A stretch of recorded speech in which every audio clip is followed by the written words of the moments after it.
విద్యా సైట్లు ఈ నిషేధం నుంచి మినహాయింపు పొందాయి. ఈ ప్లాట్ఫామ్లు టీనేజర్లకు తక్కువ హాని కలిగిస్తాయని లేదా వేరే చట్టాల ద్వారా నియంత్రిస్తామని తెలిపింది ఆస్ట్రేలియా ప్రభుత్వం.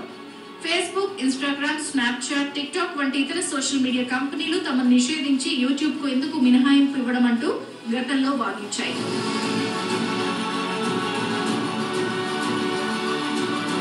ఆస్ట్రేలియాలో 16 ఏళ్లలోపు వయసున్న చిన్నారులు డిసెంబర్ నుంచి యూట్యూబ్ చూడలేరు. ఇందులో అకౌంట్ క్రియేట్ చేయలేరు. ఒక ఆస్ట్రేలియాలోనే కాదు, మన దేశంతో సహా చాలా కంట్రీస్ లో చిన్నారులు యూట్యూబ్ తో ఎక్కువ సమయం గడుపుతున్నారు. అంతేకాదు ఫేస్బుక్, ఇన్స్టాగ్రామ్ లో చిన్నారులు, టీనేజర్లు రీల్స్ చేసి పెడుతున్నారు. సోషల్ మీడియాలో పిల్లలకు అకౌంట్స్ కూడా ఉన్నాయి. దీన్ని కంట్రోల్ చేయాలని తల్లిదండ్రులు సైతం కోరుతున్నారు. భారత్ లో చిన్నారులు సోషల్ మీడియా వాడకుండా నిషేధించాలంటూ బిల్స్ సుప్రీంకోర్టులో దాఖలయ్యాయి. అయితే అది కేంద్ర ప్రభుత్వం చూసుకోవాలని, తమ చేతిలో లేదని సర్వోన్నత న్యాయస్థానం సెలవిచ్చింది. సోషల్ మీడియా వాడకం వల్ల చిన్నారులపై శారీరకంగా, మానసికంగా తీవ్ర ప్రభావం పడుతోంది.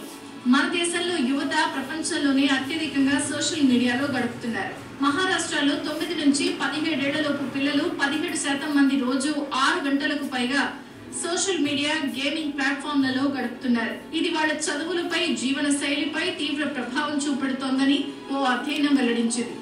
ఆస్ట్రేలియా, యూకే, అమెరికాలోని పలు రాష్ట్రాలు మైనర్లు సోషల్ మీడియా ఉపయోగించకుండా కఠిన నిబంధనలు అమలు చేస్తున్నాయి. మన దేశంలో మాత్రం ఎలాంటి నియంత్రణలు లేవు. భారత్ లాంటి పెద్ద దేశంలో అలాంటి చట్టాలు అమలు చేయడం కూడా అంత తేలిక కాదు.